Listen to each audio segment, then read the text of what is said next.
கர்த்தருடைய பரிசுத்த நாமம் மகிமைப்படுவதாக. இந்த நேரத்திலும் கூட கர்த்தருடைய வார்த்தைக்கு நேராக திரும்புவோம். என்னோடு கூட மத்தேயு எழுதின சுவிசேஷம் 5ஆம் அதிகாரம் 13ஆம் வசனத்துக்கு வேதத்தை திருப்பும்படி அன்போடு கேட்டுக்கொள்கிறேன். The book of Matthew chapter 5 verse number 13. நீங்கள் பூமிக்கு உப்பாய் இருக்கிறீர்கள். உப்பானது சாரமற்று போனால் எதனால் சாரமாக்கப்படும்? வெளியே கொட்டப்படுவதற்கும் மனுஷரால் மிதிக்கப்படுவதற்குமே ஒழிய வேறு ஒன்றுக்கும் உதவாது. You are the salt of the earth என்று ஆண்டவராக இயேசு கிறிஸ்து இங்கே சொல்லுகிற நம்ம பார்க்கிறோம். இந்த மத்தேயு சுவிசேஷம் 5, 6, 7 இந்த 3 அதிகாரங்களும் மலை பிரசங்கம் என்று சொல்லி அறியப்படுகிறது. அருமையானவர்களே, ஆண்டவராக இயேசு கிறிஸ்து இந்த 3 அதிகாரத்திலும் தேவர் ராஜ்யத்தினுடைய கொள்கைகளை குறித்து அநேக காரியங்களை ஆண்டவர் நமக்கு போதிக்கிறார். ஒரு கிறிஸ்தவன் இந்த உலகத்தில் எப்படி வாழ வேண்டும், ஒரு கிறிஸ்தவ பிரஜையாக இந்த உலகத்தில் நாம் எப்படி உலகத்தின் மக்களுக்கு முன்பாக வாழ வேண்டும் என்பதை குறித்து பல காரியங்களை ஆண்டவராக இயேசு கிறிஸ்து இங்கே சொல்ல நம்ம பார்க்கிறோம். அதன் ஆரம்பத்தில் தான் ஆண்டவர் இங்கே ஒரு முக்கியமான காரியத்தை சொல்கிறார். நீங்கள் பூமிக்கு உப்பாயிருக்கிறீர்கள். You are the salt of the earth என்று ஆண்டவர் சொல்ல நம்ம பார்க்கிறோம். நீங்கள் உப்பாயிருக்கிறீர்கள். உப்பாய் இருப்பீர்கள் என்று சொல்லவில்லை, உப்பாய் இருக்க வேண்டும் என்று சொல்லவில்லை, உப்பாய் இருந்தால் நலமாயிருக்கும் என்று சொல்லவில்லை, உப்பை போல இருக்கிறீர்கள் என்றும் சொல்லவில்லை. நீங்கள் உப்பாக இருக்கிறீர்கள். You are the salt என்று சொல்லி ஆண்டவராகிய இயேசு அங்கே சொல்ல நம்ம பார்க்கிறோம். ஏன் ஆண்டவர் அப்படி நம்மை பார்த்து அப்படி சொல்கிறார்? இதன் மூலமாக ஆண்டவர் நமக்கு கற்றுக் கொடுக்கிற பாடங்கள் என்ன என்பதை குறித்து இன்றைக்கு சற்று தியானிக்க போகிறோம். ஆண்டவருடைய பிள்ளைகளாகிய நாம் இந்த உலகத்திலே மாதிரிகளாக இருக்க வேண்டும். இந்த உலகத்திற்கு நாம் ஆசீர்வாதமாக இருக்க வேண்டும். விசேஷமாக இந்திய தேசத்திலே கர்த்தர் நம்மை ஒரு நோக்கத்தோடு வைத்திருக்கிறார். நாம் எங்கேயோ எந்த தேசத்திலேயோ நம்ம பிறந்திருக்க முடியும், ஆனால் இந்திய தேசத்திலே கர்த்தர் நம்மை வைத்திருக்கிறார் என்று சொன்னால் இந்திய தேசத்திற்கு நாம் ஆசீர்வாதமாக, இந்திய தேசத்திலே நாம் உப்பாக இருக்க வேண்டும் என்று கர்த்தர் விரும்புகிறார். ஏன் ஆண்டவர் அப்படி சொன்னார்? ஆண்டவராக இயேசு கிறிஸ்து வாழ்ந்த நாட்களிலே உப்பு மிகவும் விலையேற பெற்ற ஒரு பொருளாக கருதப்பட்டது. Salt was an extremely valuable commodity in Palestine when Jesus was on this earth. ஆண்டவராக இயேசு கிறிஸ்து இந்த உலகத்திலே வாழ்ந்த நாட்களிலே இந்த உப்பு மிகவும் மதிப்புக்குரிய விலையேற பெற்ற ஒரு பொருளாக கருதப்பட்டது. நீங்கள் இந்த உப்புக்கு லத்தீன் மொழியிலே என்ன வார்த்தை என்று சொன்னால் சலேரியம் என்கிற வார்த்தை பயன்படுத்தப்படுகிறது. அதில் தான் சாலரி, சம்பளம் என்கிற வார்த்தையே வந்திருக்கிறது. அப்படி என்று சொன்னால் அந்த நாட்களிலே இந்த உப்பை தான் சம்பளமாகவே ஜனங்களுக்கு கொடுத்தார்கள் என்று சொல்லி சரித்திரம் நமக்கு சொல்கிறது. இந்த உப்பை குறித்து சொல்லும் பொழுது என்சைக்ளோபீடியா கலைக்களஞ்சியம் அந்த புத்தகத்திலே இந்த உப்புக்கு பலவிதமான பயன்பாடுகள் இருக்கிறது என்று சொல்லி நாம் வாசிக்கிறோம். சுமார் 14,000 பயன்பாடுகள், 14,000 uses of the salt என்று சொல்லி அந்த புத்தகத்திலே சொல்லப்பட்டிருக்கிறது. உப்பு மிகவும் பிரயோஜனமுள்ள ஒரு பொருளாக இருக்கிறது. இன்றைக்கும் அது மிகவும் பிரயோஜனமுள்ள பொருள். பாருங்க, அதை தொடர்ந்து ஆண்டவராக இயேசு கிறிஸ்து இன்னொரு காரியத்தையும் இங்கே சொல்கிறார். 14ஆம் வசனத்தில் நீங்கள் வாசிக்கும் பொழுது, நீங்கள் உலகத்திற்கு வெளிச்சமாக இருக்கிறீர்கள். You are the light of the world என்று ஆண்டவராக இயேசு அங்கே சொல்கிறார். இந்த 2 காரியத்தை கூறுவதன் மூலமாக நாம் இந்த உலகத்திலே மாற்றத்தை, தாக்கத்தை ஏற்படுத்த வேண்டும் என்று ஆண்டவராக இயேசு விரும்புகிறார். We have to influence the people around us. We have to impact the society where we live. நாம் வாழ்கிற இந்த சமுதாயத்திலே ஒரு தாக்கத்தை ஏற்படுத்த வேண்டும், ஒரு மாற்றத்தை ஏற்படுத்த வேண்டும் என்று ஆண்டவராகிய தேவன் விரும்பிதான் இந்த காரியத்தை நம்மை குறித்து சொல்கிறார். ஒரு வெளிச்சம் வரும்பொழுது எப்படி இருள் அகன்று போகுதோ, அந்த சூழ்நிலை மாறி போகுதோ, ஒரு உப்பு ஒரு இடத்துல வரும்பொழுது அந்த இடத்தின் சூழ்நிலையை மாற்றுகிறது போல நீங்களும் நானும் நாம் வாழ்கிற பகுதியிலே, நாம் இருக்கிற தேசத்திலே ஒரு மாற்றத்தை கொண்டு வர வேண்டும் என்று சொல்லி கர்த்தர் இந்த காரியத்தை நமக்கு சொல்லியிருக்கிறார். நீங்கள் பூமிக்கு உப்பாக இருக்கிறீர்கள். அமர்மையானவர்களே, இன்றைக்கு 2 பகுதியாக இந்த வார்த்தையை நான் சுருக்கமாக பகிர்ந்து விரும்புகிறேன். 2 காரியம் என்னவென்று சொன்னால், இந்த உப்பினுடைய நோக்கம் என்ன, எதற்காக இந்த உலகத்தில் உப்பு இருக்கிறது, அந்த நோக்கத்தை அந்த உப்பு நிறைவேற்ற வேண்டும் என்று சொன்னால் அந்த உப்பு என்ன செய்ய வேண்டும். 3 purposes of the salt. அநேக காரியங்கள் இருந்தாலும் என்னுடைய வார்த்தையை இந்த 3க்குள்ளாக நான் சுருக்க விரும்புகிறேன். 3 விதமான நோக்கத்தை இந்த உப்பு நிறைவேற்ற வேண்டும். அதை நிறைவேற்றுவதற்கு சில முக்கியமான காரியங்களை இந்த உப்பு செய்ய வேண்டும். அதிலும் 3 குறிப்புகளை நான் சொல்லி என்னுடைய வார்த்தையை நான் நிறைவு செய்ய விரும்புகிறேன். முதலாவதாக, உப்பினுடைய பயன்பாடு என்ன, உப்பினுடைய நோக்கம் என்ன, எதற்காக உப்பு இருக்கிறது? நம்ம எல்லாருக்கும் தெரிந்தபடி உப்பினுடைய மிகவும் முக்கியமான பயன்பாடு என்னவென்று சொன்னால் உப்பு சுவை கொடுக்கிறது. Salt adds flavor. உப்பு சுவை கொடுக்கிறது என்று பார்க்கிறோம். நீங்கள் வேதத்திலும் கூட யோபின் புஸ்தகம் 6ஆம் அதிகாரம் 6ஆம் வசனத்தில் நீங்கள் வாசிக்கும் பொழுது வேதம் அங்கே சொல்கிறது, ருசி இல்லாத பதார்த்தத்தை உப்பில்லாமல் சாப்பிடக்கூடுமோ? ருசி இல்லாத பதார்த்தத்தை உப்பில்லாமல் சாப்பிடக்கூடுமோ? அப்போ ஒரு பதார்த்தத்துக்கு, ஒரு உணவுப் பொருளுக்கு ருசியை கொடுப்பது இந்த உப்பு தான் என்று நம்ம எல்லாரும் அறிந்திருக்கிறோம். ஆகவே தான் நம்முடைய தமிழ் மொழியிலே ஒரு பழமொழி சொல்வார்கள், உப்பில்லா பண்டம் குப்பையிலே என்று சொல்லி. உப்பில்லாத ஒரு காரியத்தை நாம் குப்பையில் தான் போட வேண்டும், அது சுவையற்றதாக இருக்கும் என்று நம்ம பார்க்கிறோம். எல்லா உணவிற்குமே உப்பு அவசியமாக இருக்கிறது. பிரியாணிக்கும் உப்பு தேவை, கஞ்சிக்கும் உப்பு தேவை. அப்படி என்றால் பணக்காரன் சாப்பிடுகிற ஆகாரத்திலும் உப்பு தேவைப்படுகிறது, ஏழை சாப்பிடுகிற ஆகாரத்திலும் உப்பு தேவைப்படுகிறது. எல்லாருக்கும் இந்த உப்பு தேவைப்படுகிறது. இது ஒரு குறிப்பிட்ட மக்களுக்கு தான் உப்பு தேவை என்று சொல்லி அல்ல, எல்லாருடைய வீட்டிலும் இன்றைக்கு உப்பு இருக்கிற நம்ம பார்க்கிறோம். படித்தவர்கள், படிக்காதவர்கள், ஏழைகள், பணக்காரர்கள், அரசியல்வாதிகள், சாதாரண மக்கள் எல்லாருக்கும் இந்த உப்பு அவசியப்படுகிறது. ஆகவே நீங்களும் நானும் ஆண்டவராய் இயேசு கிறிஸ்து சொன்னபடி உப்பாய் இருக்கிறோம் என்று சொன்னால் கிறிஸ்தவர்கள் அனைவருக்கும் பிரயோஜனமாக இருக்க வேண்டும், அனைவருடைய வாழ்க்கையிலும் சுவை தர வேண்டும் என்று கர்த்தர் விரும்புகிறார். யோசேப்பை குறித்து நீங்கள் வாசித்து பாருங்கள். ஆதியாகமத்தின் புஸ்தகம் 49ஆம் அதிகாரம் 22ஆம் வசனத்தில் நீங்கள் வாசிக்கும் பொழுது வேதம் அங்கே சொல்கிறது, யோசேப்பு கனி தரும் செடி என்று சொல்லி பார்க்கிறோம். இன்னொரு விதத்தில் அது சொல்ல போனால் யோசேப்பு சுவை தருகிற உப்பு என்று சொல்லலாம். சுவை கொடுக்கிற, கனி கொடுக்கிற, ஆசீர்வாதத்தை கொண்டு வருகிற ஒரு பாத்திரமாக அவன் இருந்தான் என்று சொல்லி நம்ம பார்க்கிறோம். எங்கே நீங்கள் யோசேப்பை வைத்தாலும் அவன் ஒரு மாற்றத்தை அவன் இங்கே உண்டாக்குவான். அந்த இடத்துல ஒரு தாக்கத்தை அவன் ஏற்படுத்துவான். அவன் நிமித்தமாக அந்த இடம் ஆசீர்வதிக்கப்படும் என்று வேதத்திலே நாம் பலமுறை வாசிக்கிறோம். ஆதியாகமம் 39ஆம் அதிகாரத்தில் நீங்கள் வாசிக்கும் பொழுது யோசேப்பின் நிமித்தம், for the sake of Joseph, because of Joseph என்று அங்கே போடப்பட்டிருக்கிறது. God blessed the house of Potiphar. பாருங்க, ஆண்டவர் அவன் நிமித்தம் ஆசீர்வதிக்கிறார். நீங்க பாருங்க, அவனுடைய வாலிப பிரயாத்திலிருந்தே நீங்கள் பார்க்கும் பொழுது அவன் தகப்பனுக்கு ஆசீர்வாதமாக இருந்தான். தகப்பன் வீட்டிலே அவன் ஆடுகளை மேய்த்து அவன் ஆசீர்வாதமாக இருந்தான் என்று பார்க்கிறோம். அவன் சகோதரரால் பகைக்கப்பட்டு அவன் விற்கப்பட்ட போதும் அங்கே போத்திபாருடைய வீட்டுக்கு அவன் ஆசீர்வாதமாக இருந்தான் என்று பார்க்கிறோம். அங்கே தவறாக குற்றம் சாட்டப்பட்டு அவன் சிறைச்சாலையில் அடைக்கப்பட்டான். சிறைச்சாலையிலும் அவன் ஆசீர்வாதமாக இருந்தான். யோசேப்பின் நிமித்தம் ஆண்டவர் அங்கு உள்ள மக்களை ஆசீர்வதித்தார் என்று வேதத்திலே நாம் வாசிக்கிறோம். பல ஆண்டுகளுக்கு பிற்பாடு அவன் அரண்மனைக்கு செல்கிறான், கர்த்தரால் உயர்த்தப்படுகிறான். அங்கேயும் அவன் ஆசீர்வாதமாக இருக்கிறான். அங்கிருந்து நீங்கள் பார்த்தீங்கன்னா எகிப்து தேசம் முழுமைக்குமே அவன் சுவை கொடுக்கிற ஒரு மனிதனாக, பஞ்சத்தில் அடிப்பட்ட எல்லா மக்களும் அவனிடத்தில் வந்து ஆகாரம் வாங்கத்தக்கதாக அவன் ஆசீர்வாதமாக இருந்தான். எகிப்துக்கு மாத்திரமல்ல, எந்தெந்த தேசத்திலெல்லாம் பஞ்சம் ஏற்பட்டு அங்கே தேடி வந்தார்களோ யோசேப்பை, எல்லாருக்கும் அவன் ஆகாரம் கொடுக்கிறவனாக இருந்தான். அவன் ஒரு சுவை தருகிற உப்பாக, அநேகருக்கு ஆசீர்வாதமாக, அநேகருடைய வாழ்க்கையிலே மாற்றத்தை ஏற்படுத்துகிறவனாக, நன்மையை கொண்டு வருகிறவனாக அவன் இருந்தான் என்று சொல்லி நாம் பார்க்கிறோம். Put him anywhere, he will add flavor. எங்கே அவனை வைத்தாலும் அவன் தன்னுடைய வாழ்க்கை மூலமாக மற்றவர்களுக்கு நன்மையும் ஆசீர்வாதத்தையும் சுவையும் தான் கொடுக்கிறவனாக இருந்தான்.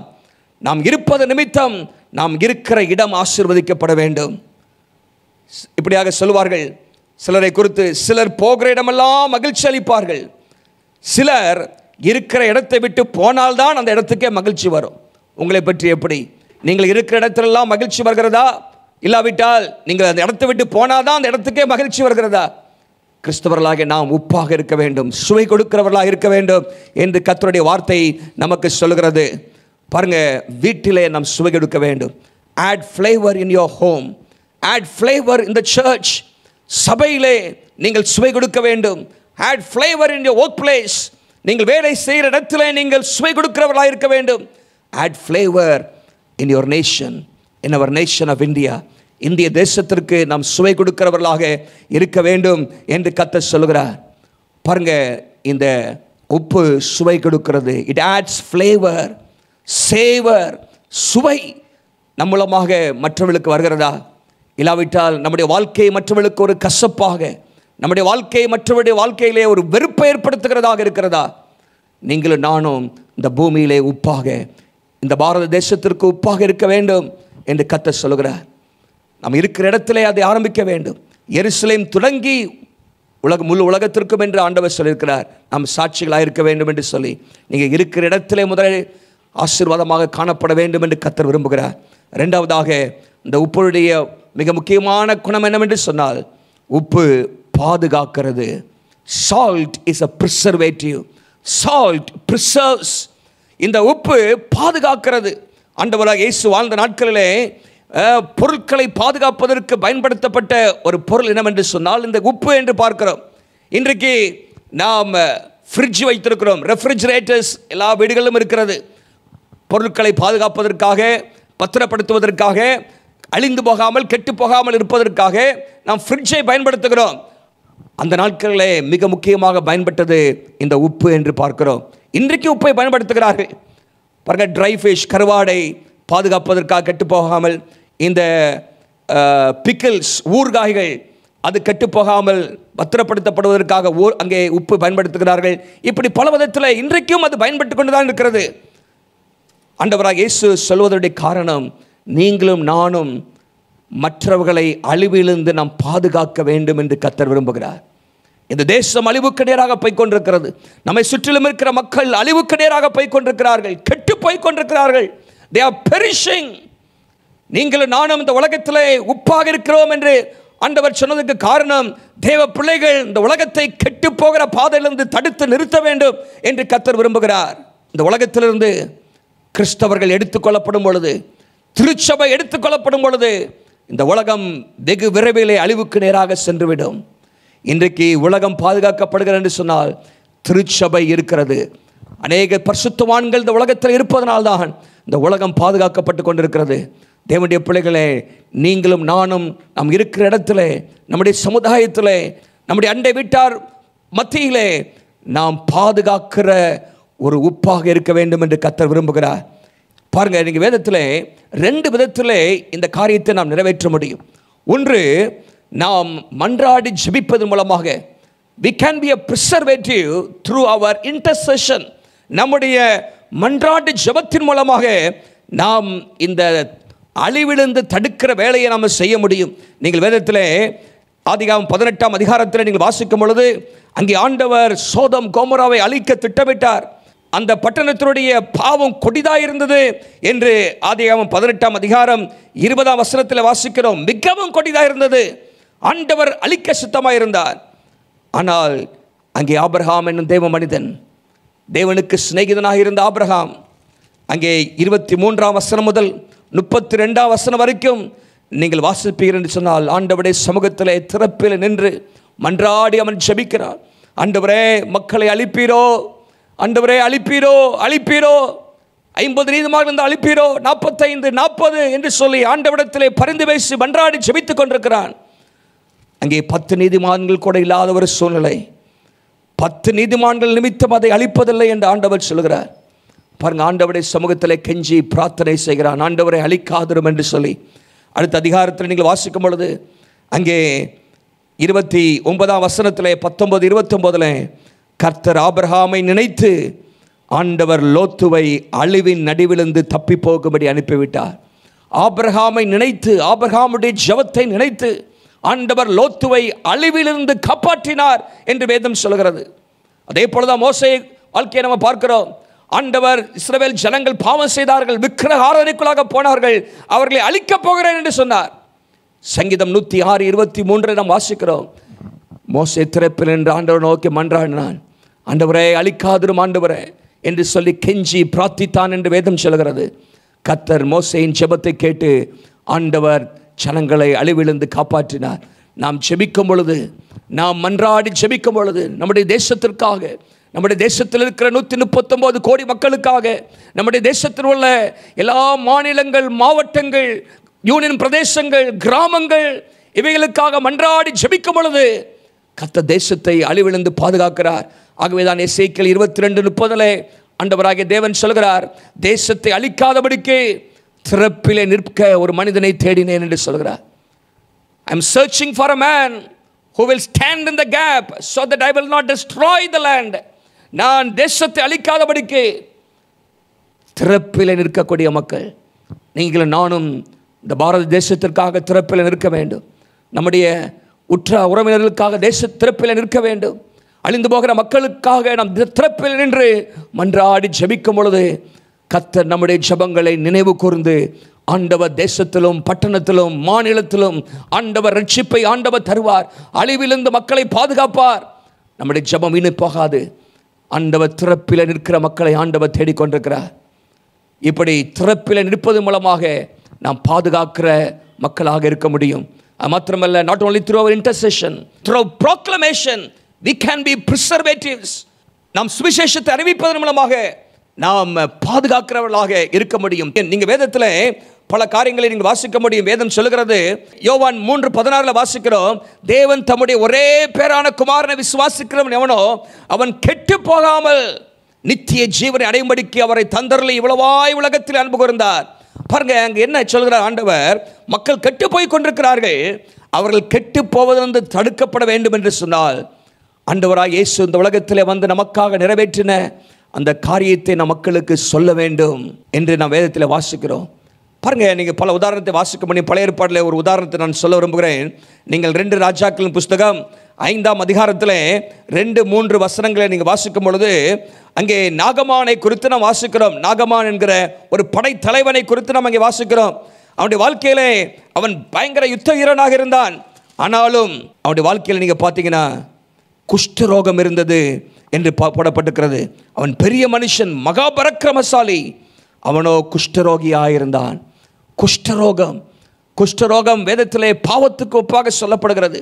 அது கொஞ்சம் கொஞ்சமாக மனுஷன் அழிக்கக்கூடியது. அவனுடைய சரீரத்துக்கு உள்ளாக அவன் குஷ்டரோகியாக கொஞ்சம் கொஞ்சமாக அழிந்து போய் கொண்டிருந்தான். அவன் மரித்து போய் கொண்டிருந்தான். அந்த நேரத்தில் அதை குறித்து கேள்விப்பட்ட ஒரு சிறு பெண், சிறை பிடிக்கப்பட்டு கொண்டு வந்த ஒரு சிறு பெண்ணை குறித்து நாம் அங்கே வாசிக்கிறோம். அந்த பெண் நாகமானின் மனைவிக்கு பணிவிடை செய்து கொண்டிருந்தாள். அவள் ஒரு நற்செய்தி அறிவித்தாள். அவள் சொல்கிறாள், என்னுடைய எஜமானன் சுகமடைய வேண்டும் என்று சொன்னாள். இஸ்ரவேலிலே ஒரு தீர்க்கதரிசி இருக்கிறார். அந்த தீர்க்கதரிசனத்தில் அவர் போவாள் என்று சொன்னார். அவருடைய வியாதிக்கு ஒரு தீர்வு உண்டாகும். அவருடைய சரீரத்திலே காணப்படுகிற அந்த அழிவிலிருந்து அவர் மீட்கப்படுவார் என்று சொல்லி ஒரு நல்ல செய்தியை அந்த வீட்டுக்கு அறிவித்தாள், அந்த நாகமானுக்கு அறிவித்தாள் என்று பார்க்கிறோம். அதே போல் அவன் போகிறான். ஆரம்பத்தில் அவனுக்கு பல தயக்கங்கள், பல சந்தேகங்கள், பல கேள்விகள் இருந்தாலும் எலிசா தீர்க்கதரிசி சொன்னது போல அவன் செய்யும் பொழுது அவன் முற்றிலும் சுகமானான். 5ஆம் அதிகாரம் 14ஆம் வசனம் சொல்கிறது, தேவனுடைய மனுஷன் வார்த்தையின்படி யோர்தானில் 7 தினம் முழுகின பொழுது அவன் மாம்சம் ஒரு சிறு பிள்ளையின் மாம்சத்தை போல மாறி அவன் சுத்தமானான். அழிவிலிருந்து பாதுகாக்கப்பட்டான். பாருங்க, ஒருவேளை இது சரீர சம்பந்தப்பட்ட காரியமாக இருக்கலாம். ஆனால் சுவிசேஷம் நம்மை நித்திய நரகத்திலிருந்து, நித்திய அழிவிலிருந்து பாதுகாக்கக்கூடியது. இன்றைக்கு மக்கள் கூட்டம் கூட்டமாக, மந்தையாக, சாரையாக நரகத்துக்கு நேராக சென்று கொண்டிருக்கிறார்கள். ஒவ்வொரு நாளும் எத்தனையோ லட்சக்கணக்கான மக்கள் மரித்து நரகத்துக்கு நேராக போய் கொண்டிருக்கிறார்கள். அவர்களுக்கு பாதுகாக்க வேண்டிய பொறுப்பு உங்களுக்கும் எனக்கும் இருக்கிறது. சுவிசேஷத்து நிமித்தமாக அவர்கள் காப்பாற்றப்பட முடியும். அவருடைய ஆத்மா அழிவிலிருந்து பாதுகாக்கப்பட முடியும். ஆத்மா நித்தியமானது. Soul is eternal. அந்த ஆத்மா அழிந்து போகாதபடிக்கு, நரகத்தில் அழிந்து போகாதபடிக்கு பாதுகாக்கப்பட வேண்டும் என்று சொன்னால் சுவிசேஷத்தை அறிவிக்க வேண்டும். ஆண்டவராக இயேசு கிறிஸ்துவுடைய அன்பை நாம் மற்றவர்களுக்கு சொல்ல வேண்டும். இயேசுவுடைய அந்த தியாக அன்பை நாம் மற்றவர்களுக்கு எடுத்து சொல்ல வேண்டும். இயேசுதான் மெய்யான தெய்வம். இயேசுதான் மனுக்குலத்திற்காக இரத்தம் சிந்தின ஒரே தெய்வம். இயேசுவின் இரத்தம் தான் சகல பாவங்களை நீக்கி சுத்திகரிக்கப்பட முடியும். இயேசு மாத்திரம்தான் ஒரே வழி, சத்தியம், ஜீவன். பரலோகத்துக்கு செல்வதற்கு அவர் மாத்திரம்தான் வழி என்பதை நாம் அறிவிக்க வேண்டும். இயேசுவை அறிந்த ஒவ்வொருவரும் இயேசுவை பற்றி, இயேசுவின் அன்பை பற்றி, இயேசு நித்திய ஜீவனை தருகிறார் என்கிற அந்த சத்தியத்தை நாம் அறிவிக்க வேண்டும். தேவனுடைய பிள்ளைகளே, நீங்களும் நானும் அப்படி செய்யாமல் இருந்தால் நாம் உப்பாக இருக்க முடியாது. நாம் அழிவிழுந்து ஜனங்களை தடுக்கிறவர்களாக இருக்க வேண்டும். Gospel transforms the lives of the people. இந்த சுவிசேஷம் வாழ்க்கையை மறுரூபமாக்கிறது. இந்த சுவிசேஷம் அழிவிலிருந்து மக்களை தடுக்கிறது, கெட்டு போகாமல் தடுத்து பரலோகத்துக்கு கொண்டு வருகிறது என்று நம்ம பார்க்கிறோம். அது மாத்திரமல்ல, இந்த உப்பை குறித்து நீங்கள் சொல்லும் பொழுது உப்புக்கு மருத்துவத்தன்மையும் இருக்கிறது. Salt is an antiseptic. இந்த சலைன் வாட்டரை பயன்படுத்துகிறார்கள் சில காயங்கள் புண்கள் ஆற வேண்டும் என்று சொன்னால் அதை பயன்படுத்துகிறார்கள். அதுவும் பாருங்க, அந்த காயத்திலிருந்து சுகத்தை கொடுக்கிறது, அழிவிலிருந்து பாதுகாக்கிறதுன்னு பார்க்குறோம். ஆகவே நீங்களும் நானும் மருத்துவ குணமுடையவர்கள். நமக்குள்ளாக ஆண்டவருடைய சுகமளிக்கிற வல்லமை இருக்கிறது. கர்த்தருடைய வல்லமையை நாம் மற்றவர்களுக்கு சொல்லுவோம், மற்றவர்களுக்காக ஜெபிப்போம். ஆண்டவர் நம்ம மூலமாக பெரிய காரியங்களை ஆண்டவர் செய்வார். மூன்றாவதாக இந்த உப்புடைய நோக்கம் என்ன?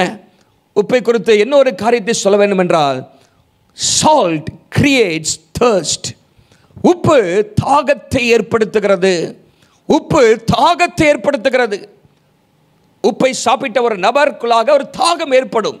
அதே போல் நீங்களும் நானும் சமுதாயத்தில் உப்பாக இருக்கும் பொழுது நாம் மற்றவர்களுடைய வாழ்க்கையிலே ஜீவ தண்ணீராகிய இயேசுவின் மேலே ஜனங்களுக்குள்ளாக ஒரு தாகத்தை ஏற்படுத்துகிறவர்களாக நாம் இருக்க வேண்டும். As Christians, we ought to create thirst for the living water who is Jesus Christ. இயேசு அவர் ஜீவ தண்ணீராக இருக்கிறார். அந்த ஜீவ தண்ணீராக இயேசுவின் மேலே ஜனங்களுக்கு ஒரு ஆவல் உண்டாக வேண்டும், தாகம் உண்டாக வேண்டும், அவரை பார்க்க வேண்டும், அவரை சந்திக்க வேண்டும், அவரை சொந்த இரட்சகராக ஏற்றுக்கொள்ள வேண்டும் என்கிற அந்த தாகத்தை ஏற்படுத்துகிறவர்களாக நாம் இருக்க வேண்டும் என்று கர்த்தர் விரும்புகிறார். நம்முடைய வாழ்வு மற்றவர்களை இயேசுவிடம் கவர்ந்து இழுக்க வேண்டும். நம்முடைய வாழ்க்கை இன்றைக்கு ஜனங்களை இயேசுவிடம் கவர்ந்து இழுக்கிறதா? அது மக்களை அட்ராக்ட் பண்ணுகிறதா? சற்று யோசித்து பாருங்க. நம்முடைய அன்பின் வார்த்தைகள், அன்பின் கிரியைகள் மற்றவர்களுக்கு இயேசுவின் மேல் தாகத்தை ஏற்படுத்த வேண்டும். உங்களுடைய வார்த்தைகள் அன்பான வார்த்தைகளாக இருக்கிறதா? இரக்கமுள்ள வார்த்தைகளாக இருக்கிறதா? உற்சாகப்படுத்துகிற வார்த்தைகளாக இருக்கிறதா? உங்களுடைய கிரியைகள் அன்பின் கிரியைகளாக இருக்கிறதா? ஜனங்கள் உங்களிலே இயேசுவை காண முடிகிறதா? ஒரு மனிதன் இப்படியாக சொல்கிறார், we have to make Christ visible, tangible and desirable. அதாவது தமிழில் சொல்ல வேண்டும் என்று சொன்னால், நம்மிலே ஜனங்கள் இயேசுவை காண வேண்டும். நம்மை பார்க்கும் பொழுது ஜனங்களுக்கு இயேசுவின் மேலே ஒரு விருப்பம் வர வேண்டும். அப்படிப்பட்ட வாழ்க்கை இன்றைக்கு நீங்களும் நானும் வாழ வேண்டும் என்று கர்த்தர் விரும்புகிறார். ஆகவே 3 காரியங்களை நான் உங்களுக்கு சொன்னேன். உப்புடைய 3 முக்கியமான நோக்கங்கள், பயன்கள். முதலாவதாக உப்பு சுவை கொடுக்கிறது, salt adds flavor. இரண்டாவதாக உப்பு பாதுகாக்கிறது, salt preserves or salt is a preservative. நீங்கள் நானும் பாதுகாக்கக்கூடியவர்களாக அழிவிலிருந்து நாம் பாதுகாக்க வேண்டும். 2 விதத்தில் நாம் அதை செய்ய முடியும். மன்றாடி ஜபிப்பதன் மூலமாக, சுவிசேஷத்தை அறிவிப்பதன் மூலமாக. மூன்றாவதாக salt creates thirst. உப்பு தாகத்தை ஏற்படுத்துகிறது. நீங்களும் நானும் ஜனங்களுடைய வாழ்க்கையிலே இயேசுவின் மேலே தாகத்தை ஏற்படுத்துகிறவர்களாக நாம் இருக்க வேண்டும். இந்த 3 காரியத்தையும் நிறைவேற்ற வேண்டும் என்று சொன்னால் 3 முக்கியமான காரியத்தை இந்த உப்பு செய்ய வேண்டும். 3 things salt must do to fulfill these purposes. நம்முடைய வாழ்க்கையிலும் கூட 3 முக்கியமான காரியங்களை நாம் செய்யும் பொழுதுதான் இந்த நோக்கத்தை நாம் நிறைவேற்ற முடியும். ஆண்டவர் நம்முடைய வாழ்க்கையிலே ஒரு நோக்கத்தை வைத்திருக்கிறார். நாம் உப்பை போல உப்பாக நாம் செயல்பட வேண்டும். அப்படி என்று சொன்னால் நாம் என்ன செய்ய வேண்டும்?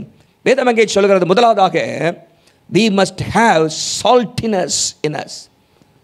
இந்த உப்பின் சாரம் நமக்குள்ளாக இருக்க வேண்டும். saltiness, அந்த வார்த்தையை குறித்துக் கொள்ளுங்கள். saltiness, சாரமுள்ள உப்பாக இருக்க வேண்டும். அங்கே ஆண்டவராக இயேசு என்ன சொல்ற பாருங்க, 13ஆம் வசனத்திலே, மத்தேயு 5லே, உப்பானது சாரமற்று போனால், if the salt loses its saltiness, அதனால ஒரு பிரயோஜனமும் கிடையாது. அப்போ சாரம் இருக்க வேண்டும், சாரமுள்ள தன்மை இந்த உப்புக்குள்ளாக இருக்க வேண்டும் என்று நாம் வேதத்தில் வாசிக்கிறோம். சாரம் உள்ள உப்பு தான் பிரயோஜனம் உள்ளது, சாரமற்ற உப்பு பிரயோஜனம் இல்லாதது என்று பார்க்கிறோம். இன்றைக்கி கிறிஸ்தவத்தில் மிக முக்கியமான இல்லாவிட்டால் பிரச்சனை என்னவென்று சொன்னால், சாரமற்ற உப்பாக இன்றைக்கு கிறிஸ்தவர்கள் இருக்கிறார்கள். The biggest problem in Christianity is that they have lost their saltiness. சாரத்தை இழந்து விட்டார்கள். சாரம் என்றால் என்ன? நீங்கள் முந்தின வசனங்களை நீங்கள் வாசிக்கும் பொழுது ஆண்டவராக இயேசு கிறிஸ்து, கிறிஸ்தவர்கள், தேவனை பின்பற்றுகிறவர்கள், தேவ ராஜ்யத்தில் இருக்கிற ஒவ்வொரு பிரஜையும் எப்படி வாழ வேண்டும் என்று சொல்லி அங்கே பல காரியத்தை ஆண்டவர் சொல்கிறார். 3ஆம் வசனத்திலிருந்து நீங்கள் 12ஆம் வசனம் வரைக்கும் வாசிப்பீங்கன்னு சொன்னால், பாக்கியவான்கள் பாக்கியவான்கள் என்று 8 முறை அங்கே வருகிறது. அங்கே அநேக காரியங்களை இயேசு சொல்கிறார். ஆவியில் எளிமை உள்ளவர்கள் பாக்கியவான்கள், துயரப்படுகிறவர்கள், சாந்த குணமுள்ளவர்கள், நீதியின் மேல் பசுதாகமுள்ளவர்கள், இரக்கமுள்ளவர்கள், இருதயத்திலே சுத்தமுள்ளவர்கள், சமாதானம் பண்ணுகிறவர்கள், நீதி நிமித்தம் துன்பப்படுகிறவர்கள், இப்படி அநேக காரியங்களை சொல்கிறார். இவங்க தான் பாக்கியவான்கள். பாருங்க, கிறிஸ்தவ வாழ்க்கையினுடைய சாரம் அதுதான். இப்படிப்பட்ட குணங்களை உடைய கிறிஸ்தவர்களாக நாம் இருக்க வேண்டும் என்று கர்த்தர் விரும்புகிறார். சாந்த குணம் நமக்குள்ளாக இருக்கிறதா? நீதியின் மேலே பசுதாகம் இருக்கிறதா? இருதயத்தில் சுத்தம் இருக்கிறதா?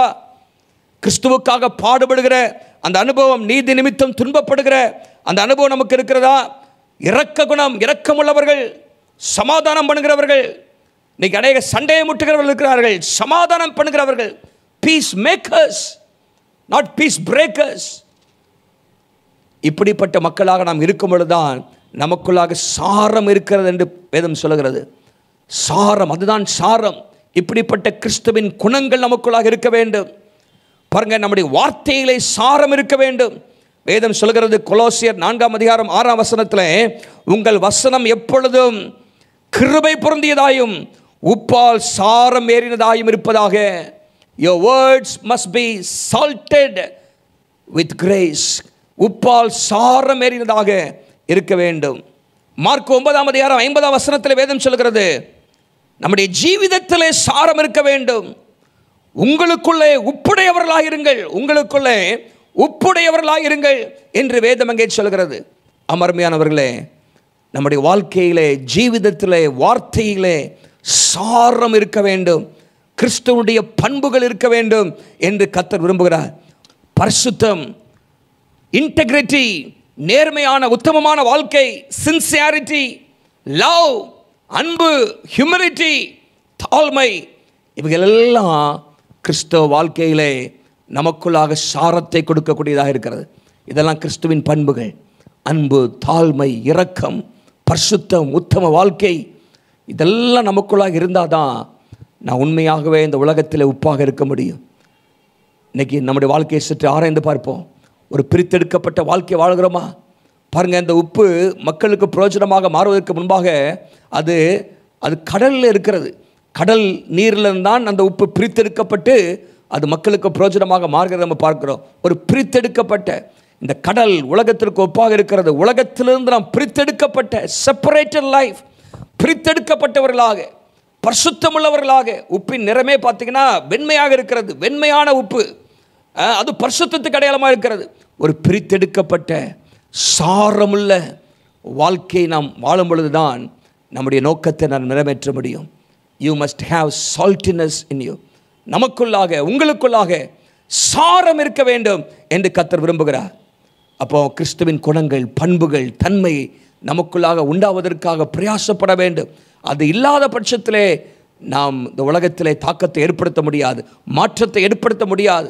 நம்முடைய தேச பிதா, father of our nation, Mahatma Gandhi சொல்கிறார், நான் இயேசுவை நேசிக்கிறேன், இயேசுவை நான் விரும்புகிறேன், ஆனால் கிறிஸ்தவர்களை நான் விரும்புவதில்லை என்று சொல்கிறார். ஏன்னா கிறிஸ்தவர்களுக்குள்ளாக கிறிஸ்துவின் தன்மை இல்லை. ஆகவேதான் அவர் கிறிஸ்துவை பின்பற்றாதபடிக்கு போய்விட்டார். நீங்கள் நான் இந்த உலகத்தில் கிறிஸ்துவை பிரதிபலிக்கிறவர்களாக இருக்க வேண்டும், சாரமுள்ளவர்களாக இருக்க வேண்டும். சால்ட்டினஸ். ரெண்டாவதாக சோஷியபிள்னஸ். சோஷியபிள்னஸ் அப்படி என்று சொன்னால், the salt must penetrate. இந்த உப்பு ஊடுருவ வேண்டும், தன்னுடைய நோக்கத்தை நிறைவேற்ற வேண்டும் என்று சொன்னால் அது ஒரு குறிப்பிட்ட காரியத்துக்குள்ளாக, ஆகாரத்திற்குள்ளாக அது ஊடுருவ வேண்டும். குழம்பிற்குள்ளாக உப்பு போனால்தான் அந்த உப்பு சுவையை ஏற்படுத்த முடியும். வீட்டில் இருக்கிற அந்த உப்பு டப்பாவிலே உப்பு இருக்கும் என்று சொன்னால் அதனால் ஒரு பிரயோஜனம் இல்லை. அது சமுதாயத்திற்குள்ளாக, ஆகாரத்திற்குள்ளாக, அது எந்த சூழ்நிலையிலே மாற்றத்தை ஏற்படுத்த வேண்டுமோ அந்த சூழ்நிலைக்குள்ளாக அது செல்ல வேண்டும்.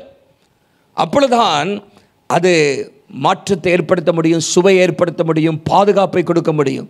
It must penetrate. Salt must be shaken out of the salt cellar. உப்பு டப்பாவிலிருந்து அது வெளியே கொண்டு வரப்பட வேண்டும். இன்றைக்கு அநேகர் 4 சுவருக்குள்ளாகவே இருக்கிறத நம்ம பார்க்கிறோம். பக்கத்தில் யார் இருக்காரு நமக்கு தெரியவில்லை. சமுதாயத்தின் என்ன நடக்கிறது என்று அநேக தெரியாமல் இன்றைக்கு வாழ்ந்து கொண்டிருக்கிறோம். ஆண்டவராய் இயேசு கிறிஸ்து, நீங்கள் வீட்டுக்கு உப்புன்னு சொல்லலை, சபைக்கு உப்புன்னு சொல்லலை, நீங்கள் பூமிக்கு உப்பாக இருக்கிறீர்கள், பூமிக்கு உப்பாக இருக்கிறீர்கள். இந்த உலகத்தில் உள்ள ஒவ்வொருவருக்கும் உப்பு தேவை என்று நான் ஏற்கனவே சொன்னேன். The rich people, poor people, educated, uneducated, all of them, everyone needs salt in their lives. எல்லாருக்கும் உப்பு தேவைப்படுகிறது. அப்படி என்று சொன்னால் அந்த ஜனங்களை பாதுகாக்கக்கூடிய வகையில் நாம் வாழ வேண்டும். அவர்களோடு நாம் தொடர்புடையவர்களாக மாற வேண்டும். அவர்களுக்குள்ளாக ஒரு நட்பை நாம் ஏற்படுத்த வேண்டும். ஐக்கியம் அல்ல, பாவத்திலிருந்து நாம் பிரிந்து வாழ வேண்டும். ஆனால் நட்பு இன்றைக்கு அவசியம். நட்பு, we have to make friends with people, we have to mingle with people. ஆண்டவராக இயேசு கிறிஸ்து அப்படிதான் வாழ்ந்தார். வேதம் சொல்கிறது, மத்தேயு 11:17 வாசிக்கிறோம், Jesus was called friend of sinners. அவர் பாவிகளின் சிநேகிதன் என்று அழைக்கப்பட்டார். அவர் பாவத்திற்கு விலகி இருந்தார். இந்த உலகத்தினுடைய அசுத்தங்கள், பாவங்கள், தீமைகளுக்கு அவர் விலகி இருந்தார். ஆனால் பாவிகளின் சிநேகிதன் என்று அழைக்கப்பட்டார். ஆயக்காரர்கள் வீட்டுக்கு போனார். சகேவி அவர் நேசித்தார். இவரெல்லாம் பாவிகளாக கருதப்பட்டார்கள். எத்தனையோ பேர் ஜனங்கள் பாவிகள் என்று கருதப்பட்ட அவர்கள் மத்தியிலே அவர் நட்பு கொண்டு அவர்களை தேவராஜ்யத்திற்காக ஆதாயப்படுத்தினார் என்று நம்ம பார்க்கிறோம். இன்றைக்கு கிறிஸ்தவர்கள் சீக்ரெட்டாக வாழ்வதற்காக அழைக்கப்படவில்லை. நாம் மற்றவர்களுக்கு முன்பாக நாம் வாழ வேண்டும் என்று கர்த்தர் விரும்புகிறார். You must be visible, not secret or invisible. வேதம் அங்கே சொல்கிறது, மத்தேயு 5:16 தொடர்ந்து நீங்கள் வாசிக்கும் போது வேதம் சொல்கிறது, மனுஷர் உங்கள் நற்கிரியைகளை கண்டு, let men see your good works. உங்கள் நற்கிரியைகளை மனிதர்கள் காண வேண்டும். காணக்கூடிய வகையிலே நம்முடைய வாழ்க்கை இருக்க வேண்டும். we are not called to live a secluded life or monastic life. ஏதோ சன்னியாசியை போல, துறவியை போல நாம் வாழ்வதற்காக அழைக்கப்படவில்லை. அப்படிப்பட்ட வாழ்க்கை கிறிஸ்தவ ஜீவிதம் அல்ல, வாழ்க்கை அல்ல. நாம் ஜனங்களோடு நட்புள்ளவர்களாக வாழ வேண்டும். அவர்களுக்கு கிறிஸ்துவை வெளிப்படுத்த வேண்டும். கிறிஸ்துவின் அன்பை பறைசாற்ற வேண்டும். அதற்காக தான் கர்த்தர் நம்மை அழைத்திருக்கிறார். அப்போ நட்பு உடையவர்களாக நாம் இருக்க வேண்டும். சோஷியபிள் பீப்புளாக நாம் இருக்க வேண்டும். we have to make friends with people. மக்களை கிறிஸ்துவுக்காக ஆதாயம் பண்ணுவதற்கு அவர்களோடு நட்பு நமக்கு அவசியமாக இருக்கிறது. penetration into the society. பாருங்க, ஆதி திருச்சபை அதை தான் வாசிக்கிறோம். they penetrated into the society. அவர்கள் சமுதாயத்திற்குள்ளாக ஊடுருவி சென்றார்கள். அங்கே யூதேயா, கலிலேயா, சமாரியா எல்லா பகுதிகளுக்கும் அவர்கள் ஊடுருவி சென்று அவர்களை சுவிசேஷமயமாக்கினார்கள். வேதம் அங்கே சொல்கிறது, அப்போஸ்தலர் 5ஆம் அதிகாரத்தை, எருசலேமை சுவிசேஷத்தினால் நிரப்பினார்கள், அவருடைய போதகத்தினால் நிரப்பினார்கள் என்று சொல்லப்பட்டிருக்கிறது. உலகத்தை கலக்குகிறவர்கள் இங்கே வந்திருக்கிறார்கள் என்று சொல்லப்பட்டது. சிதறப்பட்டவர்கள் எங்கும் சென்று சுவிசேஷத்தை பிரசங்கித்தார்கள் என்று சொல்லப்பட்டிருக்கிறது. they went everywhere and preached the gospel. அவர்கள் உள்ளே அடைக்கப்பட்டு வீட்டுக்குள்ளாகவே இருக்கவில்லை, அவர்கள் புறப்பட்டு போனார்கள். நீங்கள் நானும் இன்றைக்கு புறப்பட்டு போகிறோமா? ஜனங்களோடு நட்பாக இருக்கிறோமா? சற்று யோசித்து பாருங்க. அப்பொழுதுதான் அந்த உப்பு நோக்கத்தை நிறைவேற்ற முடியும்.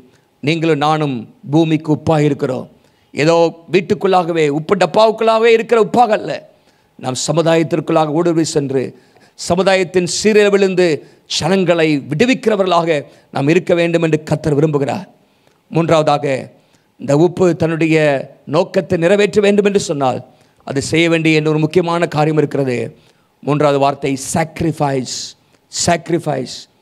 முதலாவதாக சால்ட்டினஸ் என்று சொன்னேன், சாரமுள்ள உப்பாக இருக்க வேண்டும். ரெண்டாவதாக சோஷியபிள்னஸ். we have to penetrate. நாம் ஊடுருவில் செல்கிற உப்பாக இருக்க வேண்டும், ஊடுருவ வேண்டும், சமுதாயத்திற்குள்ளாக கடந்து செல்ல வேண்டும். மூன்றாவதாக சாக்ரிஃபைஸ், தியாகம். பாருங்க, இந்த உப்பு தன்னுடைய நோக்கத்தை நிறைவேற்ற வேண்டும் என்று சொன்னால் அது கரைய வேண்டும், கரைய வேண்டும். உப்பு கரைந்தால் தான் சுவை கொடுக்கும். ஒரு குழம்புக்குள்ளேயும் போய் அது பெனட்ரேட் ஆயிடுச்சு, ஆனால் அங்கே போய் கரையாமல் இருந்துச்சுன்னு வைங்க, அந்த உப்பு சுவையை கெடுக்கும். சினத்தில் சில சாப்பாட்டுக்குள்ளே கல்லுக்கெல்லாம் உப்பு இருக்கும், பார்த்தீங்கன்னா பல்லில் போய் கிடச்சுன்னா அது சுவையை கெடுத்து விடும். அது கரைந்தால்தான் அது சுவை கொடுக்கும். கரையாத உப்பு சுவையை கெடுக்கும். நீங்களும் நானும் கரைந்து சுவை கொடுக்கிறவர்களாக இருக்க வேண்டும், தியாகம் பண்ணுகிறவர்களாக இருக்க வேண்டும், விட்டு கொடுக்கிறவர்களாக இருக்க வேண்டும், சிலவற்றை தியாகம் பண்ண வேண்டும். ஆண்டவராக இயேசு நமக்கு கற்றுக் கொடுத்த பாடம் அதுதான். அவர் நமக்கு முன்மாதிரியாக வைத்து போன காரியமும் அதுதான், தியாகம். அவருடைய அன்பு தியாகமுள்ள அன்பு, அவருடைய வாழ்க்கை தியாகம் நிறைந்த ஒரு வாழ்க்கையாக இருக்கிறத நம்ம பார்க்கிறோம். கர்த்தர் யாரை பயன்படுத்துவார்? தியாகம் செய்ய ஆயத்தமாக இருக்கிறவர்களை. the more you are prepared to sacrifice, the more the Lord will use you. கர்த்தர் உங்களை பயன்படுத்த வேண்டும் என்று சொன்னால் தியாகம் பண்ண ஆயத்தமாக இருக்க வேண்டும். வேதம் சொல்கிறது, யோவான் 12:24, கோதுமை மணியானது நிலத்தில் விழுந்து சாகாவிட்டால் அது தனித்திருக்கும், அதனால் பிரயோஜனம் இல்லை, ஆனால் அது செத்ததையாகில் மிகுந்த பலனை கொடுக்கும், மிகுந்த பலனை கொடுக்கும். unless a kernel of wheat falls to the ground and dies, it will remain alone, but if it dies, it will produce much fruit என்று ஆண்டவராக இயேசு சொல்கிறார். நம்முடைய வாழ்க்கையிலே தியாகம் பண்ண ஆயத்தமாக இருக்க வேண்டும். யோவான் 5:35 வேதம் சொல்கிறது, யோவான் 5:35 யோவான் ஸ்நானகனை குறித்து வேதம் சொல்கிறது, அவன் எரிந்து பிரகாசிக்கிற விளக்காயிருந்தான். He was a burning and shining light. பாருங்க, வெளிச்சம் கொடுக்க வேண்டும் என்று சொன்னால் ஏதோ ஒன்று அங்கே செலவழிக்கப்பட வேண்டும். நம்முடைய வீடுகளில் இன்றைக்கு மின்சார விளக்குகள் இருக்கிறது, பிரகாசிக்கிறது, ஆனால் அங்கே மின்சாரம் செலவழிந்து கொண்டிருக்கிறது. ஏதோ ஒரு கிரயம் அங்கே செலுத்தப்படுகிறது. ஆகவேதான் பிரகாசத்தை கொடுக்கிறது. விளக்கு எரிந்து கரைந்து போகும்பொழுதுதான் அந்த கேண்டில் மற்றவர்களுக்கு ஆசீர்வாதமாக இருக்கிறது. எரிந்து பிரகாசிக்கிற விளக்கு. அப்போ பாருங்க, தியாகம் செய்யும் பொழுதுதான் ஒரு தாக்கத்தை ஏற்படுத்தப்படுகிறது. நம்முடைய நேரத்தை தியாகம் செய்ய வேண்டும், நம்முடைய பணத்தை தியாகம் செய்ய வேண்டும், நம்முடைய திறமைகள் தாளந்துகளை பயன்படுத்த ஆயத்தமாக இருக்க வேண்டும். தேவனுடைய பிள்ளைகளே, இந்திய தேசத்தில் எத்தனையோ பேர் தியாகம் செய்து பலவிதமான தாக்கத்தை அவர்கள் ஏற்படுத்தியிருக்கிறார்கள். இந்திய தேசத்தில் கிறிஸ்தவருடைய பங்கு மிகவும் அதிகமாக இருக்கிறது. இன்றைக்கு 1947 இந்தியா சுதந்திரம் பெற்றது என்று சொல்லி நாம் பார்க்கிறோம். 74 ஆண்டுகள் முடிந்து 75வது ஆண்டுக்குள் நாம் சென்று கொண்டிருக்கிறோம். கிறிஸ்தவர்கள் இந்த தேசத்தில் ஆற்றின பங்கு பெரியது. மொழி, கலை, இலக்கியம், மருத்துவம், கல்வி ஆகியவற்றிலே கிறிஸ்தவருடைய பங்கும் மிகவும் பெரிதாக இருக்கிறது.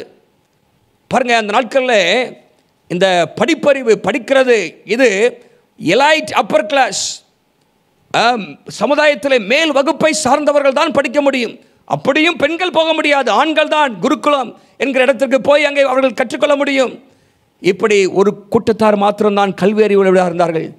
ஆனால் கிறிஸ்தவ மிஷனரிகள் இந்திய தேசத்தில் வந்த பிற்பாடு தான் பாருங்க, காமன் பீப்புளுக்கும் கல்வி கிடைத்தது என்று பார்க்கிறோம். அதுக்கு முன்பாக common peoples were alien to the education system that was prevalent in those days.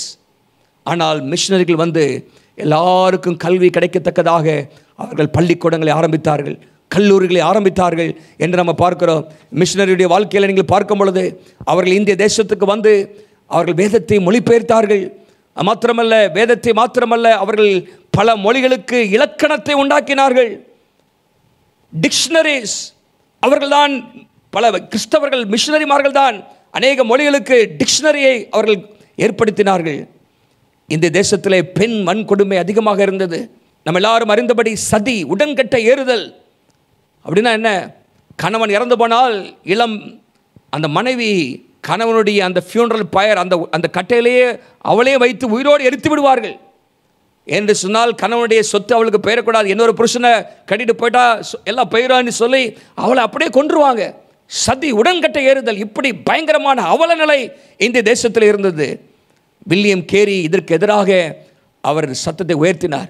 He raised his voice against this practice. அதைத் தொடர்ந்து ராஜாராம் மோகன் ராய் இதை ஒழிக்க வேண்டும் என்று சொல்லி அவரோடு கூட தோள் கொடுத்தார். 1829ஆம் ஆண்டு வில்லியம் பென்டிக் என்கிற பிரிட்டிஷ் வைஸ்ராய் இதற்கு ஒரு முடிவை கொண்டு வந்தார். பாருங்க, தேவ பிள்ளைகள், கிறிஸ்தவர்கள், மிஷனரிமார்கள் இங்கே நடந்து கொண்டிருந்த சமுதாய அவலங்களுக்கு விரோதமாக அவர்கள் வாய்ஸ் ரைஸ் பண்ணனால அநேக காரியங்களுக்கு ஒரு முடிவு வந்தது என்று பார்க்கிறோம். தேவதாசி முறைமைகள் தேசத்தில் இருந்தது. இப்படிப்பட்ட காரியத்திலிருந்து ஏமி கார்மைக்கல் போன்ற தேவனுடைய ஊழியக்காரிகள் வாலிப பிள்ளைகளை காப்பாற்றினார்கள், அவர்களை தத்தெடுத்து வளர்த்தார்கள். அவருடைய வாழ்க்கை சிறந்து போயிடக்கூடாது, கெட்டு போயிடக்கூடாது என்று சொல்லி பல தியாகங்களை அவர்கள் செய்தார்கள். மருத்துவத்துறையிலே கிறிஸ்தவருடைய பங்கு மிகவும் முக்கியமாக இருக்கிறது. பாருங்கள், இன்றைக்கு அநேக முக்கியமான மருத்துவமனைகள் கிறிஸ்தவருடைய பெயரை உடையதாக இருக்கிறது என்று பார்க்கிறோம். ஸ்டான்லி மெடிக்கல் காலேஜ் என்று சொல்கிறோம், சிஎம்சி கிறிஸ்டியன் மெடிக்கல் காலேஜ் ஐடா ஸ்கட்டர் அவர்களால் ஆரம்பிக்கப்பட்டது. அந்த நாட்களில் ஆண்கள் பெண்களுக்கு பிரசவம் பார்க்க முடியாத ஒரு சூழ்நிலை இருந்ததுனாலே பெண்களும் படித்து வர வேண்டும் என்பதற்காக அவர்களே போய் படித்துவிட்டு வந்து இந்த கிறிஸ்தவ மருத்துவக் கல்லூரி அவர்கள் ஆரம்பித்தார்கள். இன்றைக்கி ஆசியாவிலே மிக முக்கியமான ஒரு பங்கை அது வகித்து கொண்டிருக்கிறது. அநேகர் வந்து இன்றைக்கு சாதி, மத, இன வேறுபாடின்றி இன்றைக்கு மக்கள் வந்து அங்கே சுகத்தை பெற்றுக்கொண்டிருக்கிறார்கள், ஆசீர்வாதத்தை பெற்றுக்கொண்டிருக்கிறார்கள். ஒரு புள்ளிவிவரம் இப்படியாக சொல்கிறது, இந்த கிறிஸ்டியன் மெடிக்கல் காலேஜெலாம் ஆரம்பித்த பிற்பாடு, பல ஆண்டுகளுக்கு பிற்பாடு இந்திய தேசத்தில் எடுக்கப்பட்ட ஒரு புள்ளிவிவரம் 1940 ஒரு புள்ளிவிவரம் எடுத்தார்கள். அதில் இந்திய தேசத்தில் இருக்கிற நர்சஸ் 90% நர்சஸ் செவிலியர்கள் அவர்கள் கிறிஸ்தவர்களாக இருந்தார்களாம். 90% ஆஃப் நர்சஸ் were கிறிஸ்டியன்ஸ்.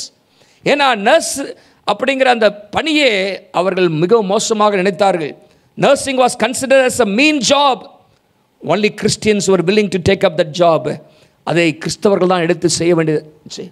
பாருங்கள், அத்தனை பெரிய தொண்டாற்றி இருக்கிறார்கள். லெப்ரசி, குஷ்ட ரோகம், டியூபர்குலோசிஸ், டிபி போன்ற வியாதிகளை மக்கள் தொடுவதற்கே அவர்கள் கேவலமாக நினைத்தார்கள்.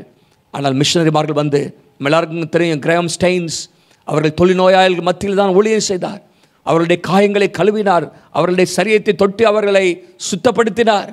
இதெல்லாம் கிறிஸ்தவர்கள் செய்து அநேகருக்கு முன்மாதிரியாக திகழ்ந்தார்கள் என்று பார்க்கிறோம். அநேகருக்கு ஆசீர்வாதமாக இருந்தார்கள். இந்த எல்லாம் ஒழிவதற்கும் இப்படிப்பட்ட நோய்களுக்கெல்லாம் முற்றுப்புள்ளி வைப்பதற்கும் அவருடைய பங்கு மிகவும் பெரிதாக இருந்தது என்று நம்ம பார்க்கிறோம். சரித்திரத்தை எழுதுகிற அநேக சரித்திர ஆசிரியர்களுடைய புத்தகங்களை வாசித்து பாருங்கள். குறிப்பாக ஒரு தேவ மனிதனுடைய வாக்கியத்தை நான் வாசிக்க விரும்புகிறேன்.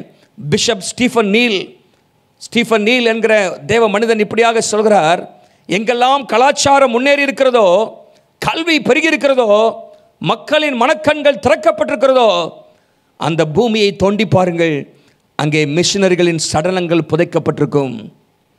Wherever the culture has been developed, education is on the rise, the inner eyes of the people being opened, dig that land and you will see the bodies of the missionaries being buried there. எங்கெல்லாம் கலாச்சாரம் முன்னேறி இருக்கிறதோ, எங்கெல்லாம் கல்வி பெருகி இருக்கிறதோ, எங்கெல்லாம் மக்களுடைய மனக்கண்கள் திறக்கப்பட்டிருக்கிறதோ, அந்த பூமியை தோண்டி பாருங்கள், அங்கே மிஷனருடைய சடலங்கள் புதைக்கப்பட்டிருக்கும். தேவனுடைய பிள்ளைகளே, இந்திய தேசத்திற்காக எத்தனையோ தேவ பிள்ளைகள், எத்தனையோ மிஷனரிமார்கள், எத்தனையோ கிறிஸ்தவர்கள் அவர்கள் தியாகம் செய்திருக்கிறார்கள். இன்றைக்கு நம்ம பார்க்கிற பல முன்னேற்றங்களை நாம் பார்க்கிறோம்.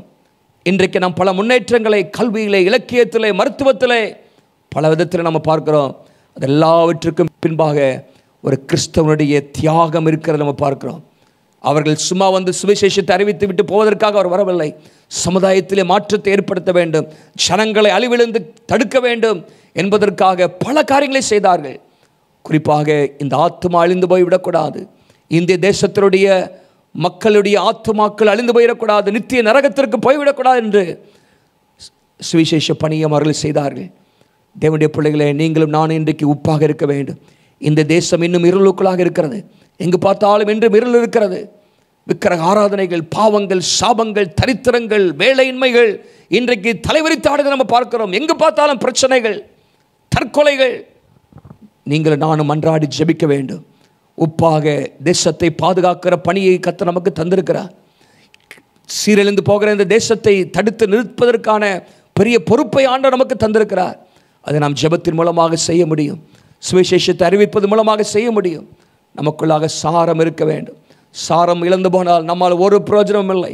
அது வெளியே கொட்டப்படுவதற்கும் மனுஷனால் மிதிக்கப்படுவதற்குமே அன்றி வேறு ஒன்றுக்கும் உதவாது என்று வேதம் சொல்லுகிறது. அருமையானவர்களே, உங்களை ஆராய்ந்து பாருங்கள். உங்களுக்குள்ளாக சாரம் இருக்கிறதா? கிறிஸ்துவின் பண்புகள், தன்மைகள், குணங்கள் இருக்கிறதா? சற்று யோசித்து பாருங்க. நீங்கள் மக்களோடு பழகுவதற்கு ஆயத்தமாக இருக்கிறீங்களா? உங்கள் வாழ்க்கை மற்றவர்களுக்கு ஆசீர்வாதமாக இருக்கிறதா? தியாகம் செய்ய ஆயத்தமாக இருக்கிறீர்களா? உங்களுக்கு ஆண்டவர் தந்த பணம், உங்களுக்கு ஆண்டவர் தந்த திறமைகள், உங்களுக்கு ஆண்டவர் கொடுத்திருக்கிற நேரத்தை இந்திய தேசத்தின் ரட்சிப்பிற்காக, இந்திய தேசத்தினுடைய நலனுக்காக, நாம் இருக்கிற அந்த பகுதியுடைய முன்னேற்றத்திற்காக, ஆசீர்வாதத்திற்காக செலவு பண்ண ஆயத்தமாக இருக்கிறீங்களா? இந்த தேசம் சீக்கிரத்திலே இயேசுவை காணும். அதுக்கு உங்களுடைய பங்கு மிக முக்கியம், என்னுடைய பங்கு முக்கியம். இன்னும் அதிகமாக தீவிரமாக செயல்படுவோம், உப்பாக இருப்போம். நீங்கள் பூமிக்கு உப்பாக இருக்கிறீர்கள். You are the salt of the earth. அந்த உப்பினுடைய நோக்கம் 3 சொன்னேன். உப்பு சுவை கொடுக்கிறது, உப்பு அழிவிலிருந்து தடுக்கிறது, உப்பு தாகத்தை ஏற்படுத்துகிறது.